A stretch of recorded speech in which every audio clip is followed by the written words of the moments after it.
ರಾಯರಂತಕ್ಕಂಥ ಒಂದು ವರ್ಡ್ಗಳಲ್ಲೇ ಅಷ್ಟೊಂದು ಪವರ್ ಇದೆ. ಆ ರಾಯರನ್ನು ತಾವು ನೋಡಿರ್ಬೋದು. ಆ ರಾಯರ 3 ಅವತಾರಗಳಲ್ಲಿ ನಮಗೆ ಕಲಿಯುಗದಲ್ಲಿ ಕಾಮಧೇನು ಅಂತಲೇ ಕರಿತಾ ಇರತಕ್ಕಂಥದ್ದು ಶ್ರೀ ಗುರು ರಾಘವೇಂದ್ರ ಸ್ವಾಮಿಗಳು. ರಾಘವೇಂದ್ರ ಸ್ವಾಮಿಗಳು ಮಧ್ವಾಚಾರ್ಯರ ಅನ್ನೋದು ಇದರಲ್ಲಿ ಬಂದಿರತಕ್ಕಂತಹ ರಾಘವೇಂದ್ರ ಸ್ವಾಮಿಗಳು. ಈ ಒಂದು ರಾಯರ ಮಠ ಯಾವುದೇ ಜಾತಿ ಧರ್ಮ ಯಾವುದಕ್ಕೂ ಸೀಮಿತ ಅಲ್ಲ.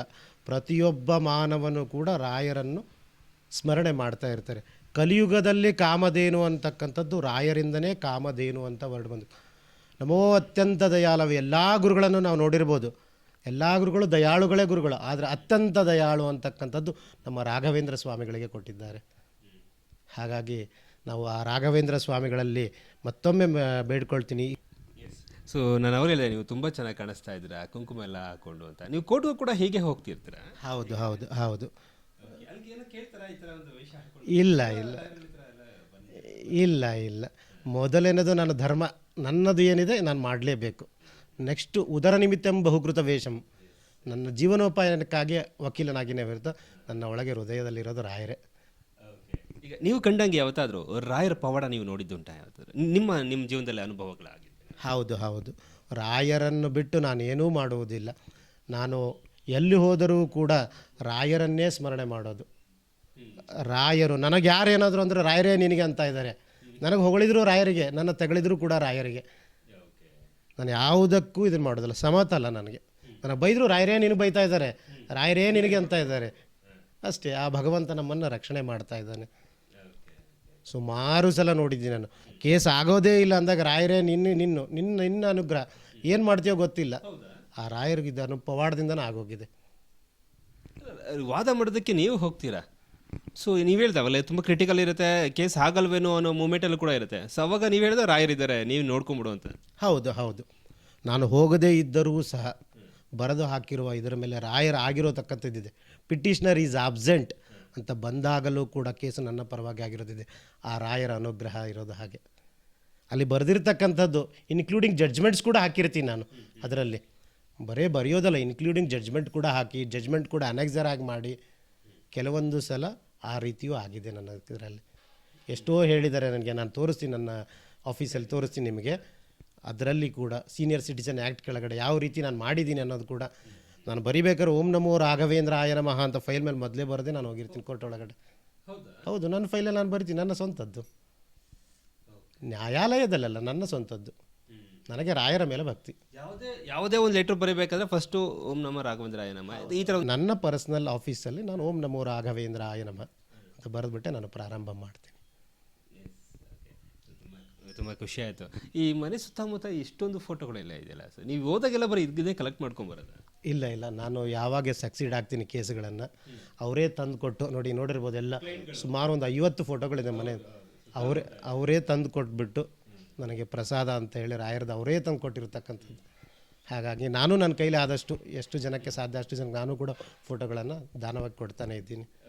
ಅಂದರೆ ನೀವು ಇಷ್ಟೊಂದು ಖ್ಯಾತಿಯನ್ನು ಗಳಿಸೋದಕ್ಕೆ, ಇಷ್ಟೊಂದು ಯಶಸ್ಸನ್ನು ಸಾಧಿಸೋದಕ್ಕೆ ರಾಯರೇ ಎಲ್ಲ ರಾಯರೇ? ಹೌದು, ನನ್ನದೇನೂ ಇಲ್ಲ. ಓಂ ನಮೋ ರಾಘವೇಂದ್ರಾಯ. ನಾನು ಇಲ್ಲಿ ನೆಪ ಮಾತ್ರ. ನನ್ನ ಫೇಸ್ಬುಕ್ ರಾಯರ ಫೇಸ್ಬುಕ್ಕಲ್ಲಿ ತಾವು ನೋಡ್ತಾ ಇರ್ಬೋದು, ಅದರಲ್ಲಿ ಪ್ರತಿಯೊಂದರಲ್ಲಿದೆ. ನಾನು ಕೇವಲ ನೆಪ ಮಾತ್ರ. ನನ್ನದು ಏನೂ ಇಲ್ಲ. ಭಗವಂತ ಹೆಂಗೆ ನಡೆಸ್ತಾನೆ ಹಾಗೆ ನಡೀತೀನಿ. ಓಕೆ, ತುಂಬ ಖುಷಿ ಆಯ್ತು. ಸೊ ಹಾಗಾದರೆ ಪ್ರೊಫೆಷನಲ್ಗೆ ನಾವು ಹೋಗೋಣ. ಸೊ ಒಂದಷ್ಟು ಕಾನೂನುಗಳ ಬಗ್ಗೆ ನೀವೇ ಹೇಳಬೇಕು. 2025 ನೀವು ಜನಸಾಮಾನ್ಯರು ಕೂಡ ಅರ್ಥ ಆಗುವಂಥ ಕಾನೂನುಗಳ ಬಗ್ಗೆ ನೀವು ಅದನ್ನು ಎಕ್ಸ್ಪ್ಲೈನ್ ಮಾಡ್ತಾ ಹೋಗಬೇಕು. ಆಯಿತು, ಮಾಡೋಣ ಅಂತ ಹೋಗೋಣ. ಬನ್ನಿ ಹಾಗಾದರೆ ಯೋಗೀಶ್ ದೇಸಾಯಿ ಅವ್ರ ಜೊತೆ ಮಾತಾಡೋಣ. ಈಗ ಒಂದಷ್ಟು ಪ್ರತಿದಿನ ಬರುವಂಥ ಎಪಿಸೋಡ್ಗಳಿದ್ದು, ಹಾಗೆ ನೀವು ಕೂಡ ಒಂದಷ್ಟು ಪ್ರಶ್ನೆಗಳನ್ನು ಕೇಳಿದಾಗ ನಾನು ಕೂಡ ಅಡ್ವೊಕೇಟ್ ಹತ್ರ ಮಾತಾಡಿ ಅದಕ್ಕೆ ಸಂಬಂಧಪಟ್ಟಂಥ ಉತ್ತರಗಳನ್ನು ಕೊಡುವಂಥ ಪ್ರಯತ್ನವನ್ನು ಕೂಡ ನಾವು ಮಾಡ್ತಾ ಇರ್ತೀವಿ.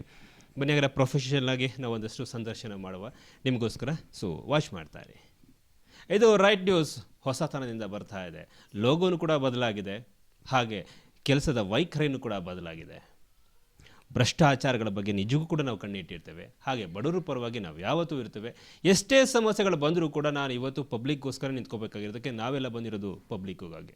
ಅದರಿಂದಾಗಿ ಯಾವುದೇ ರಾಜಕಾರಣಿಗಳ ಸೇವೆಗಲ್ಲ ಅಥವಾ ಯಾವುದೋ ಪೊಲಿಟಿಷಿಯನ್ ಸೇವೆಗಲ್ಲ, ಪಬ್ಲಿಕ್ ಸರ್ವಿಸ್ಗೋಸ್ಕರ. ಹಾಗಾಗಿ ಹೊಸತನಿಂದ ರೈಟ್ ನ್ಯೂಸ್ ಬರ್ತಾ ಇದೆ. ಸೊ W ಅನ್ನುವಂಥ ಒಂದು ಮಾರ್ಕ್, ಹಾಗೆ ರೈಟ್ ನ್ಯೂಸ್ ಅಂತ ನೀವೇನು ನೋಡ್ತಾ ಇದ್ದೀರಾ, ರೈಟ್ ನ್ಯೂಸ್ ಇದು ನನ್ನ ಚಾನಲ್ಲು. ಈ ರೈಟ್ ನ್ಯೂಸ್ ಚಾನಲ್ನಲ್ಲಿ ನನ್ನ ಕಾರ್ಯಕ್ರಮಗಳನ್ನು ವೀಕ್ಷಿಸುತ್ತಿರುವ ಎಲ್ಲ ನನ್ನ ಅಭಿಮಾನಿಗಳು ಹಾಗೂ ರೈಟ್ ನ್ಯೂಸ್ ಚಾನಲಿನ ಅಭಿಮಾನಿಗಳಲ್ಲಿ ಒಂದು ವಿನಂತಿ ಏನೆಂದರೆ, ನನ್ನ ನಡೆಸಿಕೊಡುವಂತಹ ಕಾರ್ಯಕ್ರಮದಲ್ಲಿ ತಮ್ಮ ಅಭಿಪ್ರಾಯ, ಸಲಹೆ, ಸೂಚನೆಗಳೇನಾದರೂ ಇದ್ದರೆ ಈ ಕಮೆಂಟ್ ಮೂಲಕ ತಿಳಿಸಿಕೊಡಿ. ಹಾಗೂ ತಮಗೇನಾದರೂ ಇದರಲ್ಲಿ ಚೇಂಜಸ್ ಆಗಬೇಕು ಅಂತ ಹೇಳಿದರೆ ಅದನ್ನೂ ಸಹ ನಾವು ಸ್ವಾಗತಿಸುತ್ತೇವೆ. ಎಲ್ಲರಿಗೂ ನ್ಯಾಯ ಸಿಗಲಿ. ಪೊಲೀಸರೆಂದರೆ ಭಯ ಎನ್ನುವ ಅಂಶವನ್ನು ತೊಡೆದು ಹಾಕುವುದೇ ನಮ್ಮೆಲ್ಲರ ಆದ್ಯ ಕರ್ತವ್ಯವಾಗಿರ್ತದೆ.